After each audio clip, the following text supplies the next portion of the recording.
Bonjour à tous. Aujourd'hui, nous allons parler de 1001 lettres. Ce moment passé ensemble va vous aider à mieux aborder les mécanismes de ce dispositif de formation multimédia à destination des publics les moins qualifiés. Mais avant toute chose, il faut savoir que 1001 lettres repose sur une démarche pédagogique que nous allons aborder dès maintenant. Il s'agit de l'éducation cognitive. L'éducation cognitive constitue probablement la plus importante tentative de renouvellement pédagogique de ces dernières années. De quoi s'agit-il? On parle d'éducation cognitive lorsque l'on cherche explicitement, par la mise en œuvre d'une démarche de formation, à améliorer le fonctionnement intellectuel des personnes, et donc ainsi à augmenter leur capacité d'apprentissage, leur possibilité d'adaptation. Il ne s'agit donc plus pour le formateur d'enseigner des contenus, des connaissances propres à certaines disciplines, mais d'enseigner des règles générales de pensée, des procédures intellectuelles et des processus d'acquisition et d'utilisation des connaissances.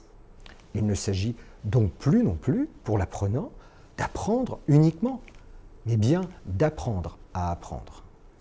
Le formidable engouement actuel des formateurs et des enseignants pour les méthodes et programmes qui se réclament de cette approche montre combien cette dernière est perçue comme une solution pertinente aux problèmes que vous rencontrez en formation. Cette démarche, portée par 1001 lettres ou Cléa Formation, porte elle-même un autre nom, la remédiation cognitive. Plus d'un siècle après les premières tentatives et quelques années après l'explosion du nombre de ces méthodes à laquelle on assistait particulièrement entre 1980 et 1990, nous pouvons aujourd'hui, avec un peu de recul, avancer le succès de cette démarche. 1001 lettres, depuis plus de 10 ans, a été à la rencontre de milliers de salariés du privé et du public, plus récemment de demandeurs d'emploi, et ce grâce à l'engagement évidemment de nombreux formateurs et d'entreprises sur l'ensemble du territoire national, dom-tom inclus. Sans opposer deux enseignements, celui qui serait l'enseignement classique que nous connaissons tous, et l'éducation cognitive, de l'autre côté, parce que l'un et l'autre aujourd'hui se retrouvent assez mélangés, il faut noter quand même que l'enseignement classique envisage le développement de l'intelligence des enfants à l'occasion des apprentissages scolaires et particulièrement des acquisitions réalisées dans certaines disciplines réputées formatrices telles que les mathématiques, la grammaire ou plus anciennement le latin. A l'inverse, l'éducation cognitive se propose d'abord de façonner et développer l'intelligence pour qu'ensuite soient facilités les apprentissages des différentes disciplines. C'est donc à partir des travaux de Piaget, Büchel et Feuerstein que nous-mêmes nous avons apporté notre modeste pierre à cet édifice, en passant par la médiatisation des contenus. C'est à cela que je vous invite en mettant en œuvre 1001 lettres. Nous allons attaquer un cas pratique. Et ce cas pratique va vous inviter de votre côté à pouvoir utiliser votre écran dans votre navigateur, une autre page de votre navigateur. L'adresse vous est envoyée évidemment avec votre login et votre mot de passe pour la démo. Et puis moi aussi, je vais vous retrouver, vous allez voir, sur un écran aussi de mon côté, pour qu'ensemble, nous puissions découvrir le dispositif logique et mémoire, donc la capsule de la remédiation cognitive que l'on a à l'intérieur de 1001 lettres. Voilà, on va se retrouver en simulation en fait, d'une séance de formation. Et puis, à l'issue de ce petit exercice, on se retrouvera à nouveau devant l'écran blanc pour pouvoir débriefer ensemble et comprendre tout le sens qu'il y a lors d'une séance de formation. À tout de suite.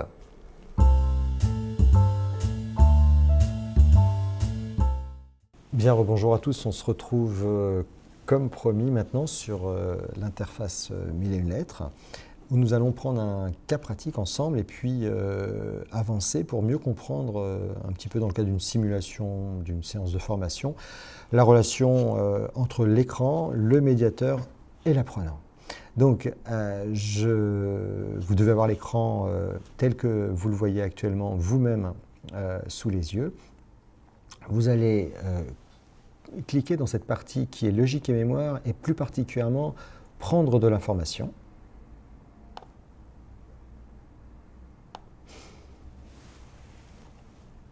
Voilà, il y a 6 items qui vous sont proposés. Nous allons passer sur le premier qui s'appelle « Prendre des repères ».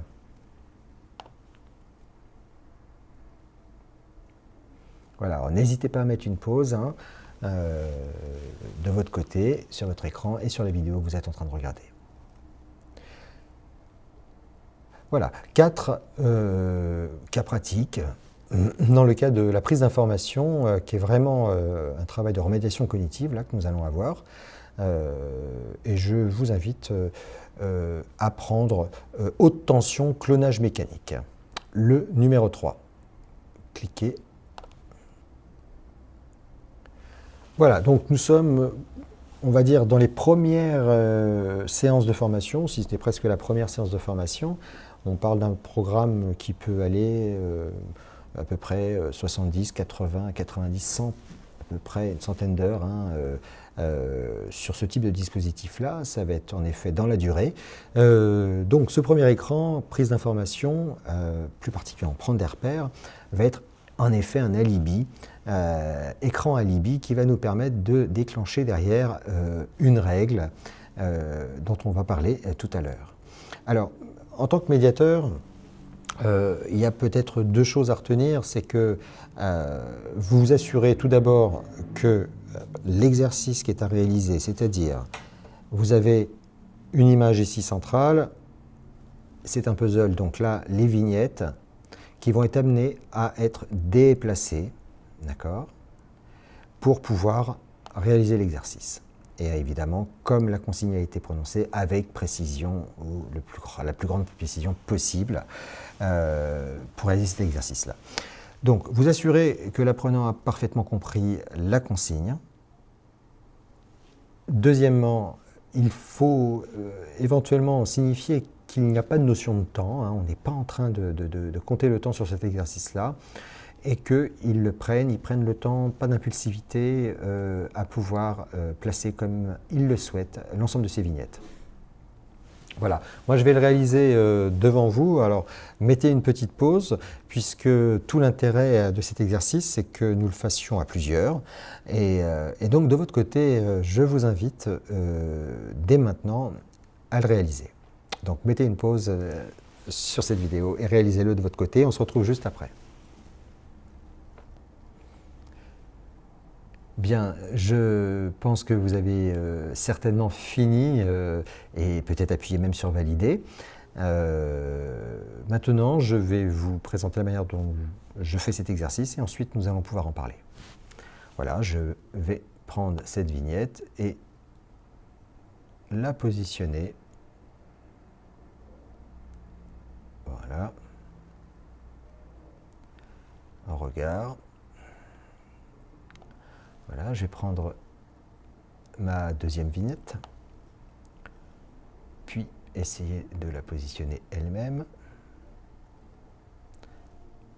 Alors, ça serait peut-être plus celle-ci. Oui, ça me semble pas mauvais. Voilà, j'ajuste au mieux. Voilà. Enfin, une troisième vignette. Allez, je vois qu'elle doit se placer à peu près. Voilà, là. Je m'applique. Je prends le temps qu'il faut. Vous voyez qu'on n'est pas dans l'acquisition du tout de savoir ni de connaissances. Voilà. Ah, c'est le côté méticuleux. Il y en a trop. Voilà, je relâche. Voilà, je vais prendre la quatrième vignette et la positionner à nouveau. Voilà. Bon, je vais m'arrêter là. Néanmoins, j'espère que vous l'avez fait entier de votre côté. Maintenant, on va repasser au tableau pour débriefer, comme si on était dans une séance de formation, si on avait été plusieurs à le réaliser ensemble, donc les apprenants et vous, médiateurs qui animez cette séance, pour pouvoir en effet donner du sens à cet exercice et comprendre ce qui vient de se passer. A tout de suite. Voilà, nous sommes vraiment en simulation d'une séance de formation, on le disait tout à l'heure. Donc, ce qui va être très intéressant, c'est maintenant de pouvoir débriefer cette séance et de pouvoir apporter une règle. Qu'est-ce qui s'est passé? Il s'est passé que nous avons traité un des 64 process que notre cerveau utilise pour, entre autres, prendre de l'information. Très utile dans le cadre, en effet, de la trajectoire qu'on a, celui de la remédiation cognitive, évidemment. Puisque Prendre de l'information, c'est élaborer une réponse de façon efficace. Et élaborer une réponse de façon efficace, excusez-moi, c'est surtout communiquer proprement derrière. Un geste, une parole, évidemment par écrit aussi. Donc, cet écran qui était un écran prétexte nous a permis de travailler ce qu'on appelle la classification de l'information. On va parler de la classification de l'information. Voilà, de l'info.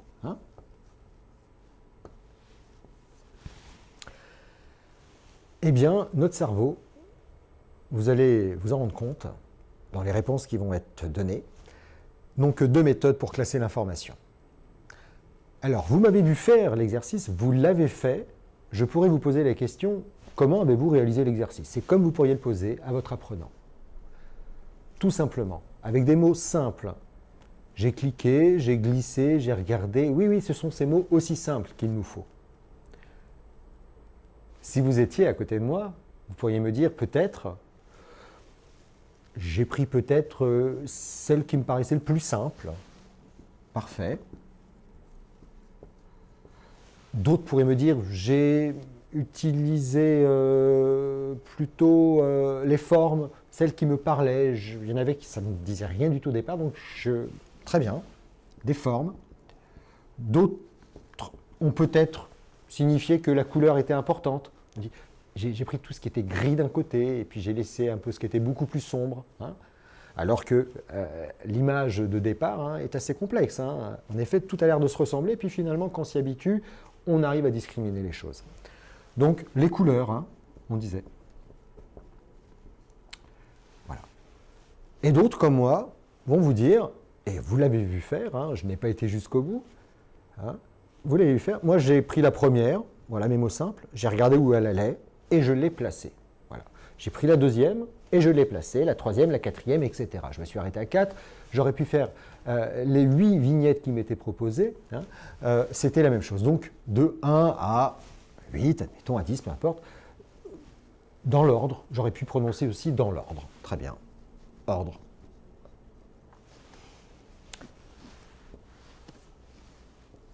Voilà, je vous disais qu'il y a deux méthodes que notre cerveau utilise pour classer l'information. Il y a ce qu'on appelle la formule systématique et il y a l'éliminatoire. Alors, on se pose la question tout de suite, est-ce qu'il y en a une qui est bonne, est-ce qu'il y en a une qui est mauvaise? Non, pas du tout, évidemment que non. Et je vais vous répondre aussi que nous ne sommes ni à 100% dans l'une, ni à 100% dans l'autre. Il y a des qualités dans l'une et dans l'autre, comme éventuellement des défauts. Celle-ci pratique la qualité essentielle d'être dans la rigueur, éventuellement de ne rien oublier. Elle a en tout cas un inconvénient certain, c'est qu'on est vite en situation d'échec, où on peut passer énormément de temps sur ce type d'exercice-là, parce que bloqué. Très souvent, notre cerveau va se protéger face à cet échec-là. Il n'aime pas l'échec, le cerveau. Et donc, il va simplifier, l'éliminer, simplifier les choses en allant, grâce à des formes, à des couleurs par exemple, classer cette information. Et puis revenir peut-être à nouveau et rebasculer en disant, bon, celle-ci, ça convient, je passe à une autre. Qu'est-ce qui est important? Que de le faire tout seul, ça n'apporte pas grand-chose, comme on pourrait faire des jeux sur la plage, éventuellement l'été. Il y a plein de petits exercices qui nous sont proposés. Non. Ce qui est important, c'est de le faire en groupe. C'est de le faire en groupe avec des personnes qui, très souvent en difficulté, on parle des moins qualifiés, ceux qui sont en difficulté sur l'écrit, sur tout ce qui est numération, de leur donner la possibilité de réussir des choses grâce au fonctionnement cognitif. Voilà, et de performer ces choses-là, et de comprendre que certains fonctionnent d'une manière et d'autres d'une autre manière. C'est important pour nous aussi de le comprendre et de le percevoir. Classer l'information, tout ça reste conceptuel. On a trop l'habitude en tout cas d'un côté de dire on travaille sur des mathématiques, on en parlait, du français, des choses bien cloisonnées. Là, on travaille bien sur du apprendre à apprendre. Et on va donner de l'appétence en faisant cela. On va donner cette envie, puisqu'il y a une réussite globale très souvent de ce type d'exercice-là. Peu importe le temps qui est mis, il y a une réussite, donc une mise en valeur de l'individu, une revalorisation de l'individu qui a tellement de mal vis-à-vis des savoirs de base, très souvent, et qui est mise en échec, et qui s'interdit à chaque fois d'y revenir. Je ne veux pas m'occuper des devoirs de mon enfant en 5e, et pourquoi? Je ne peux pas remplir le chèque, évidemment, à la poste parce que j'ai oublié mes lunettes. Beaucoup d'arguments, en effet, utilisés pour échapper à cela. Donc, cette démarche de 1001 lettres nous invite en premier lieu, non pas à attaquer en dur les savoirs fondamentaux, mais bien à travailler sur de la remédiation cognitive qui passe par le dispositif chez nous qu'on a nommé logique et mémoire tout simplement, et qui au travers de différents écrans, c'est à peu près 40 heures de formation, qui vont être mis dans des séances au moins en démarrant entières et pleines, ces séances-là de 2 heures, pendant plusieurs semaines, avant de démarrer, de pouvoir faire rentrer en effet des modules qui sont des modules spécifiques, des contenus liés à l'hygiène, à la sécurité, au PCIE, à l'environnement, à tout ce qui touche le contenu de 1001 lettres en tant que tel. Et bien voilà, nous avons fini, on pourrait dire, cette première capsule 1001 lettres, qui était celle de la présentation, de l'origine de 1001 lettres, de ses fondements, de sa démarche pédagogique. C'était pour nous l'essentiel. Cette transmission qu'on vous donne aujourd'hui, grâce à l'outil que vous avez entre les mains, c'est de le découvrir encore plus pleinement. Si vous avez évidemment des questions, nous avons les forums, le chat, etc., que vous allez pouvoir nous envoyer par mail. Nous nous tenons évidemment à votre disposition. Nos pédagogues sont là pour satisfaire à votre demande. Et je vous invite pleinement à revenir vers nous pour toute autre question. Merci à vous. Bonne navigation dans 1001 lettres.